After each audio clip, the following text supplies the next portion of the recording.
કેન્દ્રીય ગૃહમંત્રી અમિત શાહના એક નિવેદનના કારણે સમગ્ર દેશભરમાં વિવાદનો વંટોળ જોવા મળી રહ્યો છે। વિપક્ષી પાર્ટીઓ અને દલિત સમાજના લોકો છે તે કેન્દ્રીય ગૃહમંત્રી અમિત શાહ સામે પોતાનો રોષ ઠાલવી રહ્યા છે, વિરોધ નોંધાવી રહ્યા છે ને આ મામલામાં કેન્દ્રીય ગૃહમંત્રી અમિત શાહ રાજીનામું આપે તે પ્રકારની માંગ પણ કરવામાં આવી રહી છે। ત્યારે આ મામલે આમ આદમી પાર્ટીના ડેડિયાપાડાના ધારાસભ્ય ચૈતર વસાવા પણ મેદાને આવ્યા છે।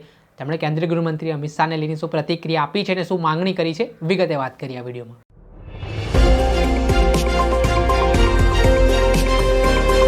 નમસ્કાર દર્શક મિત્રો, સ્કાયનેટ મીડિયામાં આપનું સ્વાગત છે। હું છું ફૈઝાન। થોડાક દિવસ પહેલા રાજ્યસભાના સદનમાં કેન્દ્રીય ગૃહમંત્રી અમિત શાહ એક નિવેદન આપી રહ્યા હતા। આ નિવેદનને લઈને તેમણે ડૉક્ટર બાબા સાહેબ આંબેડકરને લઈને પણ વાત કરી હતી। ત્યારે તેમનું એક નિવેદન સામે આવ્યું છે અને આ નિવેદનના કારણે વિવાદનો વંટોળ છે તે સમગ્ર દેશભરમાં છંછેડાયો છે। કેન્દ્રીય ગૃહમંત્રી અમિત શાહના નિવેદનના કારણે દલિત સમાજ અને વિપક્ષી પાર્ટીઓ દ્વારા જોર વિરોધ કરવામાં આવી રહ્યો છે। કેન્દ્રીય ગૃહમંત્રી અમિત શાહ પાસે માફી માંગવામાં આવે તે કેન્દ્રીય ગૃહમંત્રી અમિત શાહ નિવેદન અંગે માફી માંગે તે પ્રકારની માંગ પણ કરવામાં આવી રહી છે। ત્યારે વચ્ચે આમ આદમી પાર્ટીના ડેડિયાપાડાના ધારાસભ્ય ચૈતર વસાવાએ મોટી માંગ કરી છે અને કેન્દ્રીય ગૃહમંત્રી અમિત શાહે પોતાના ગૃહમંત્રી પદ પરથી રાજીનામું આપવું જોઈએ તે પ્રકારની માંગ ધારાસભ્ય ચૈતર વસાવાએ કરતા ફરી એકવાર રાજકારણ ગરમાયું છે। પહેલા તો શું કહી રહ્યા છે ધારાસભ્ય ચૈતર વસાવા, શું તેમના પ્રહારો છે તે સાંભળી લો। લોકશાહીનું મંદિર સંસદ ભવનમાં દેશના ગૃહમંત્રી અમિત શાહે જે ટીકા ટિપ્પણી કરી છે કે ભાઈ આજે તો ફેશન બની ગઈ છે આંબેડકર આંબેડકર આંબેડકર કરવાની।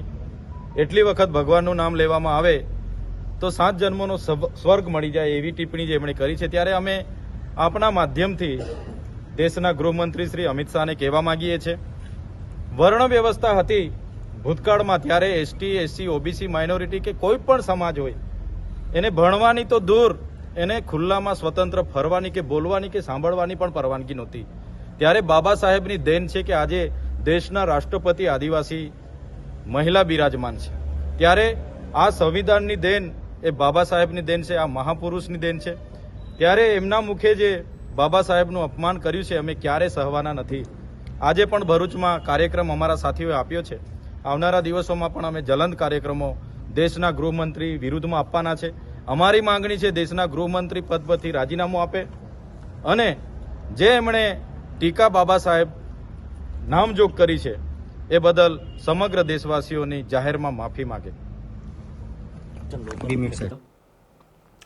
આ આમ આદમી પાર્ટીના ડેડિયાપાડાના ધારાસભ્ય ચૈતર વસાવા, તેમનું કહેવું છે કે સંવિધાને આજે લોકોને જીવન જીવવાનો અધિકાર આપ્યો છે।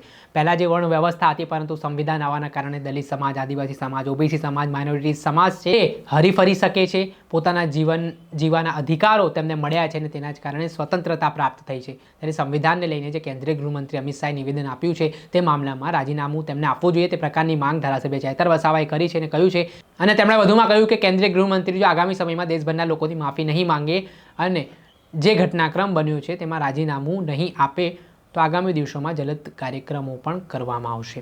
દર્શક મિત્રો, સ્કાયનેટ મીડિયાને આપ લાઇક કરી લો, સબસ્ક્રાઇબ કરી લો અને શેર કરવાનું ભૂલતા નહીં।